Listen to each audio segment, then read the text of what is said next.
AAA games are getting worse. By the act, ma'am. Wow, this new Star Wars Outlaws game looks pretty great. That's pretty good. You know what? Let's check out the official website and see if we can learn more about the... Good Lord, what is happening in there? Pre-order. Get 3 days early access. Pre-order. You want to... His reaction honestly should have been like that, since the second he saw the first gameplay footage. Pre-order the season's pass and get 3 days early access. Pre-order. That's four pre-orders on one screen. Extend K's journey with 2 upcoming DLCs. You want to play the exclusive Jabba's Fuckhouse? Pre-order. Wait. I kind of want to play that. Exclusive cosmetic pre-order. Are you fucking pre-ordering yet? You know what's funny? If you go to the Arrowhead Games website and just look at it, there's something special about an Arrowhead game. Games should challenge the creativity of the individuals who play them. We want our games to help forge friendships. And look at that. Not even an advertisement for the Super Citizen Edition. I think this is a great way to... Not even one character that has they, them pronouns. Nice. Illustrate what AAA gaming has become and what indie gaming has evolved into. The difference in priorities is clear, and you might assume, Actman, that's just typical Ubisoft greed and shenanigans. But you're wrong. It's worse than that. What Ubisoft is doing with Star Wars Outlaws is symptomatic of a much greater issue plaguing all of AAA gaming. Recently, Ubisoft dropped the story trailer for Outlaws. I watched it, and I felt apathy. As you know, I felt disgust. Apathy is death. The gameplay reveal for Outlaws looked solid, but now I'm skeptical. I mean, in a twisted universe where everything's backward, I would even agree with him. Yeah, sure, solid. The only solid thing about the trailer was how ugly the character was. Maybe it was the boring writing, the generic presentation, or the fact that they're directing people towards the $120 version of the game instead of... Hell yeah. The standard version. Hello, I like money. Still, I don't remember the last time I felt indifferent to a new Star Wars game. On the flip side, one of my buddies sent me a... I don't remember the last time I felt not indifferent about anything Star Wars at this point. It's been a long time, baby. Trailer for a game called Kingmakers. I've never heard of this franchise nor the studio behind it, but let's check it out. It's awesome. What the fuck is this? Oh my god! If this is not your dream, I'm questioning things, okay? This is a fucking Chevy truck in the... Oh, we're giving shotguns? How can the engine handle this many guys on screen? This is like Mountain Blade plus Dynasty Warriors with time travel? Oh, grenades? Nice. Oh my god, and they have RTS mechanics? No shot. It can't get any crazy. And helicopters too? Here's the question of the day. Why is it... You see, that's why I identify as an Apache attack helicopter. There are legitimate reasons why that must be done. A huge Star Wars fan, am I more excited for this and not this? Well, the answer is obvious. It's Ubisoft. But like I said, AAA gaming has been in decline for some time. Meanwhile, indie games have become a spawning pool for creativity and imagination. You may have seen the plethora of AAA gaming is dead videos spring up on YouTube. Well, yeah. And one thing that they commonly all have wrong is the idea that AAA is worse than indies. The reality is, AAA still produces, on average, more stuff that people enjoy than not. I mean, you know, the spectrum is kind of wide here, but it's true. Because Google right now, how many indie games come out every year? The number is in literally 10... the number is something like close to 10,000 or whatever. It's ginormous. So, yes, with those odds, there's going to be an indie game that's going to absolutely be amazing. Currently, by the way, you know what I'm playing? Death Must Die, an indie game. By the same guys who made Soulstone Survivors, which is another, you know, vampire survival type of game that I really enjoyed. Indie games, they're great. They're great. They sometimes pop out something amazing, but most of it is kind of forgettable trash. Well, AAA gaming didn't just die. It was murdered. Cringe. If you got that reference, welcome back to 2017 YouTube. Clearly, I'm not the only one who has felt disillusioned and apathetic towards recent AAA titles. But a lot of people focus on how AAA games have gotten worse. They highlight the obvious: excessive monetization, unfinished products being released. I can't masturbate to this character. And while That is 100% true, and that is also a problem. No one wants to play this absolute fudge muppet of an ugly, disgusting creature feature, okay?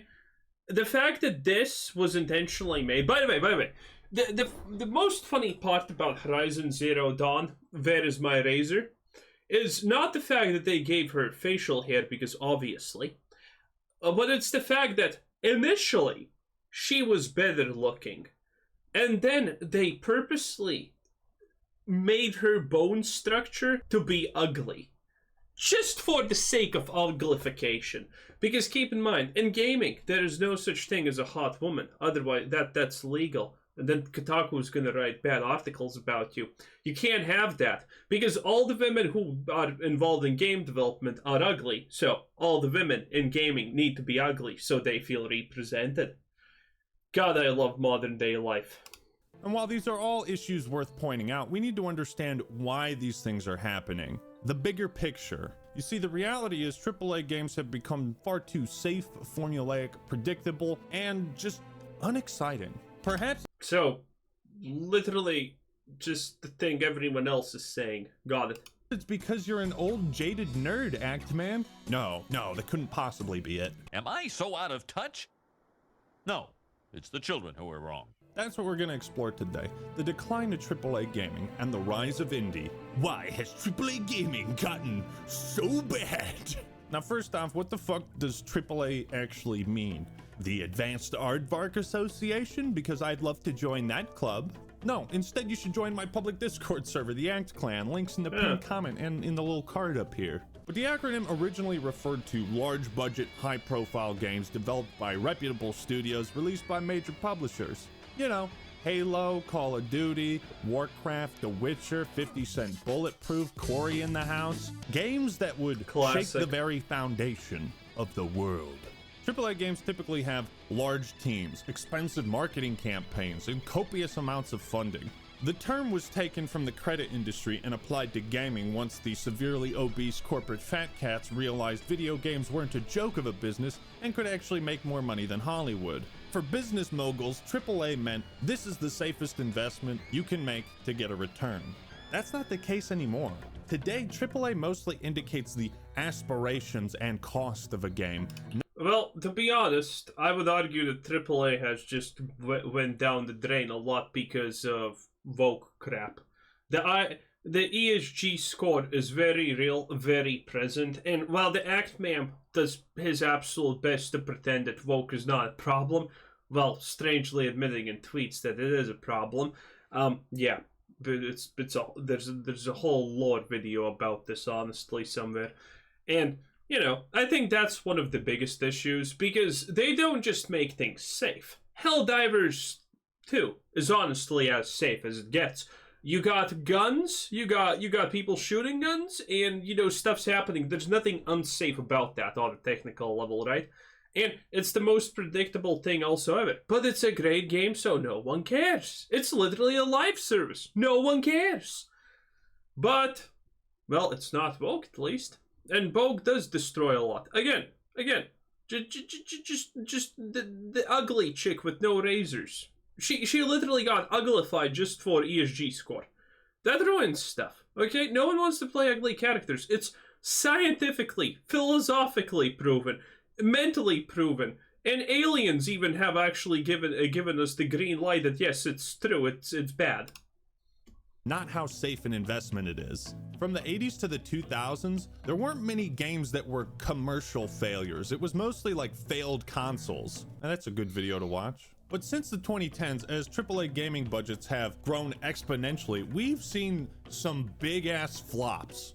Marvel's Avengers, Suicide Squad, Anthem, Redfall, Aliens Colonial Marines. And in the last 7 or so years, it also seems like many popular franchises have released what fans consider to be the worst entry in said franchise. Fallout 76, Battlefield 2042, Mass Effect Andromeda. Ugh. Maybe this is all just a coincidence. But as one trained in the Force, you know that true coincidences are rare. So what gives? Why have things changed? Well, one of the driving factors behind the decline of AAA games is they've gotten too big.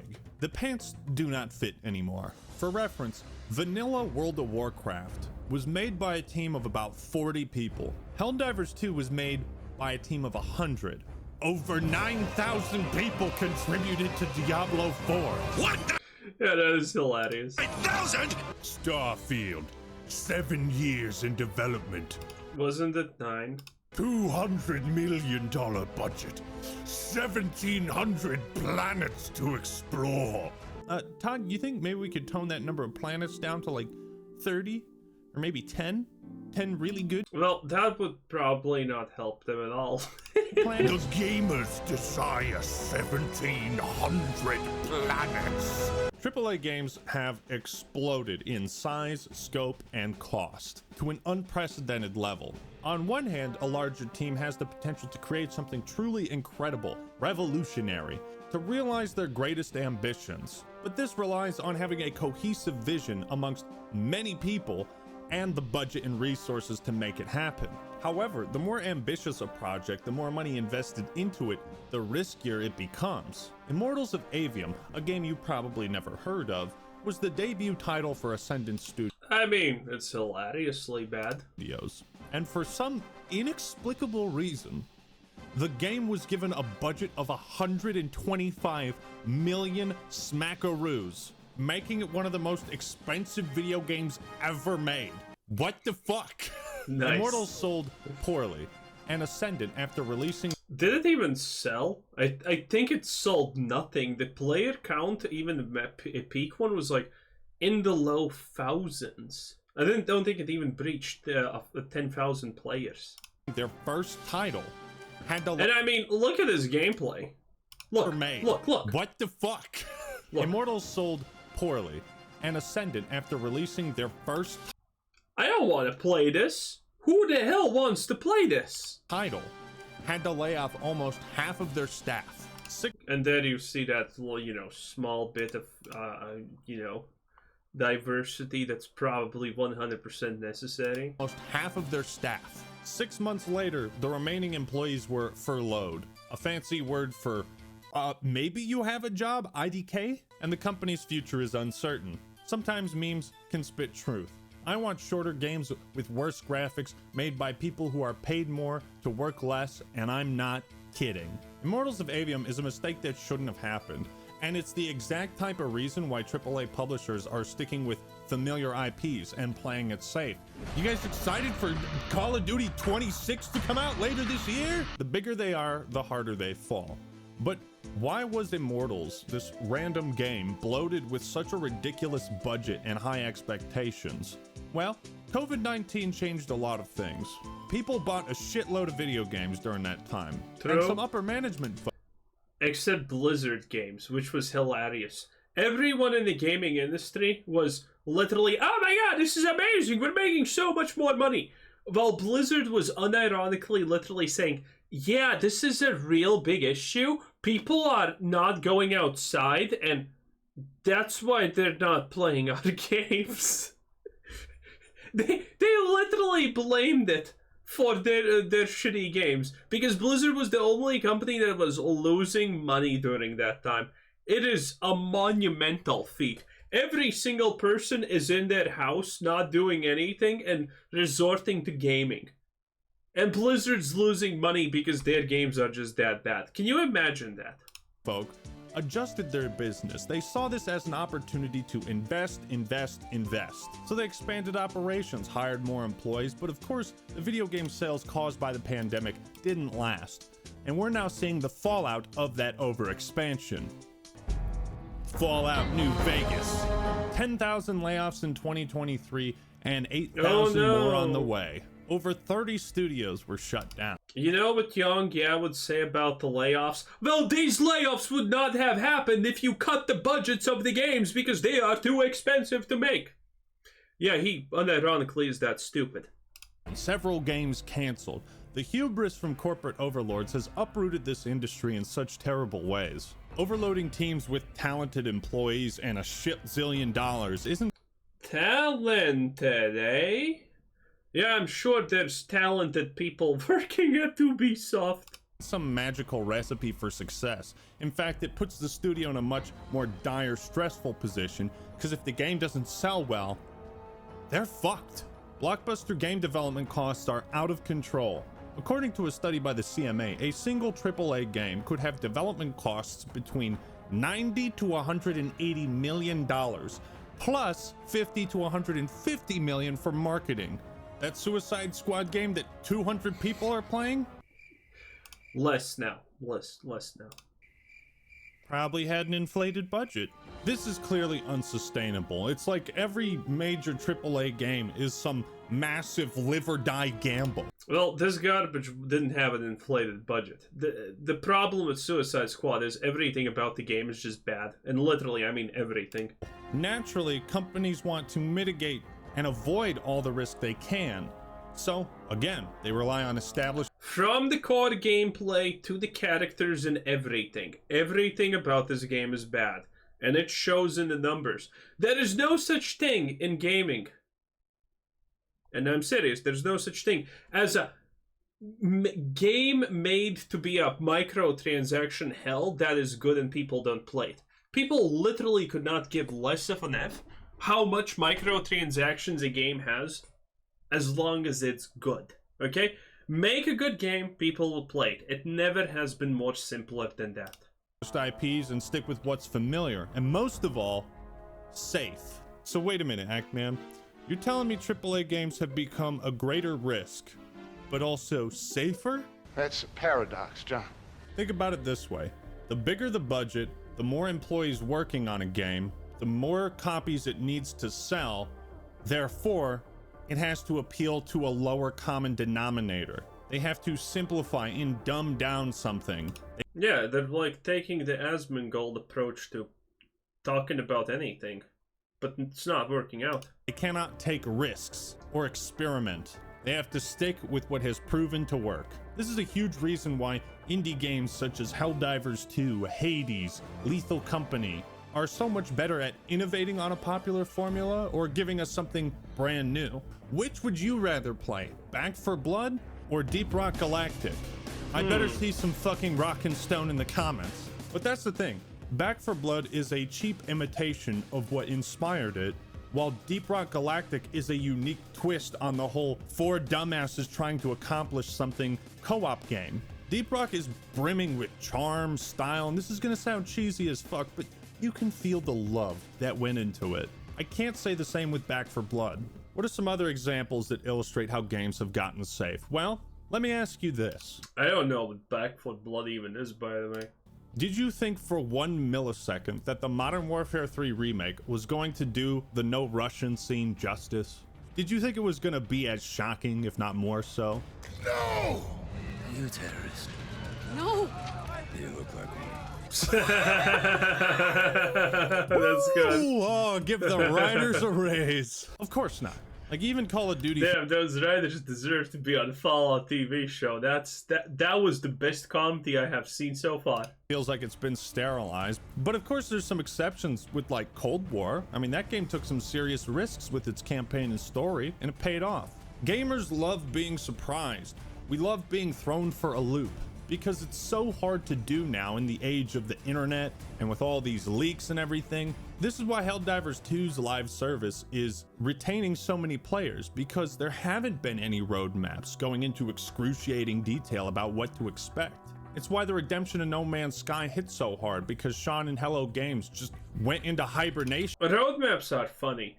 A roadmap is what a good game adds, because, you know, it's fun to expect good things, and people like expecting good things.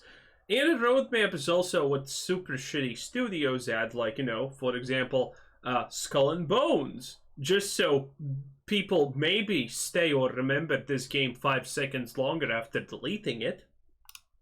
And came out when they had something to show people. When I say safe, I'm not just talking about the lack of innovation with game design, but also the writing.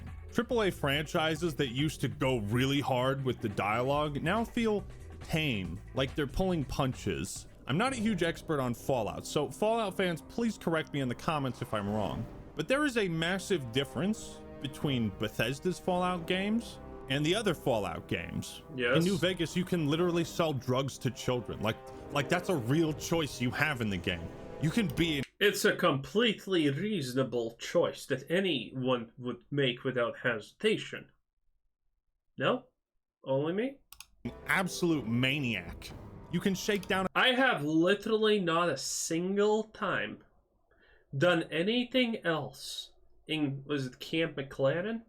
Where you have the opportunity to help that group of 4 individuals. I forgot what's their name.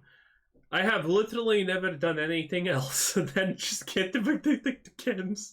On a guy for caps and he'll say, well, you've taken everything but the clothes off my back. And then you can say, actually, give me your fucking clothes too. You know what I mean? Like, for some reason, I just can't picture these types of things being in a new Fallout game. KOTOR 2 is also a fantastic example because I doubt we'll ever see a Star Wars game that takes the franchise in such a bold direction. KOTOR 2 is a Star Wars game where the main villain wants to kill the Force, destroy the Force, like remove it from the universe, destroy the Well, honestly, that kind of sounds like a good idea, but maybe, again, that's just me. It seems like the Force is responsible for, like, 99.9% of problems the Star Wars galaxy ever faces. Concept of Sith and Jedi completely. There's no way in Nar Shaddaa we'd ever witness a Star Wars game that delves into that sort of thing. According to Obsidian, Chris Avalon, one of the main writers for New Vegas and KOTOR 2, Obsidian made multiple proposals to develop spin-offs for Fallout and the Elder Scrolls, all of which were turned down by Bethesda. And while we By Todd Howard, because he's an egomaniac. Good times. can only imagine the reason why, perhaps it was too risky in their eyes. Here's another example, Halo Wars 2. Console RTS, pretty niche, but its expansion, Awakening the Nightmare, was the first time in a decade we saw the Flood in a Halo game. Why haven't the Flood appeared in the main series? Don't want to risk lowering the sales with an M rating, right?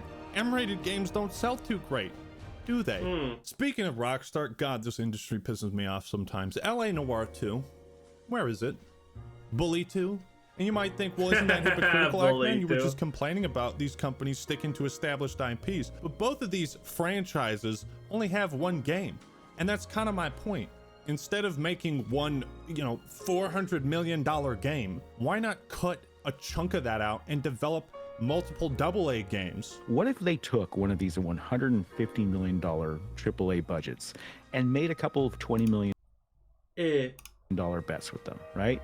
And just funded a bunch of projects, and the risk is much smaller. And I think that would be very good for the industry. The risk is not necessarily smaller. That's the kind of key issue here. People don't understand this. Taking a budget of $1 billion and developing a GTA 6 is way less riskier than taking that billion, splitting it in 10 halves, and developing new IPs. Because you know that GTA is going to sell, but with these new 10 IPs, all of them have a pretty high chance of failure. So that is the problem. It is still actually statistically risky. And I wish AAA would take more risks like that with small. For example, the easiest way to understand this.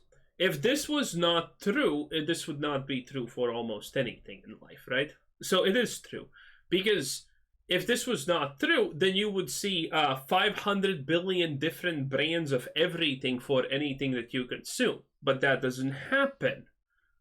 Because again, diversifying stuff is not necessarily good.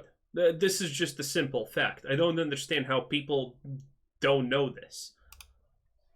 Smaller teams, then you would get that cohesion. You would get that sort of singular vision, I think, and stronger creativity out of it. I at least understand this for Rockstar because their games are so overhyped. If they released a sequel that you thought was a 9 out of 10, that would feel disappointing. A bunch of Halo spin-offs were also pitched to leadership at 343, including an ODST-themed game similar to Helldivers 2. Imagine what could have been. I guess I just don't understand why the corporate side of game development treats every title like it has to be an all-in bet. Do you see what I'm getting at? So many of our favorite franchises that we grew to love because I mean, it is almost an all-in bet. That's kind of, again, the problem. of how bold they were are now playing it safe. And that's why indie and AA gaming is thriving right now. Because No, I'm not saying, by the way, that that's good, nor I am defending them. But I'm saying there is a legitimate actual reason why things are happening the way they are. And that is risk mitigation. The primary difference between people who have a lot of money and people who don't have a lot of money is the way that they think. An already rich person is not looking typically how they can make themselves doubly rich. No, they are looking how to avert risk, how to keep being rich, how to make money, but not all the money, but not risk them becoming poorer. Well, a poor person has the luxury of just gambling it all in, a strategy to become magically rich. AKA, this is how you subscribe to someone who is telling you how to invest in crypto. because they can take risks. They're not obsessing over how many people are going to buy the game. The developers of Palworld were like, well, hope this doesn't make us go bankrupt. Indie studios are operating at the level that AAA used to. And when you don't have to make hundreds of millions of dollars to keep your company afloat and not fire your entire studio, you can take risks. And going back to my initial comparison between Arrowhead and Ubisoft, there's a huge difference in the mission statements of AAA and indie games. Baldur's Gate 3 is an indie game. Larian is an independent studio, but the quality is so amazing, you'd assume it's AAA, right? There's this trend of indie developers reassuring customers that they're not gonna nickel and dime us. No, there are no in-game purchases in our game. Yeah, but again,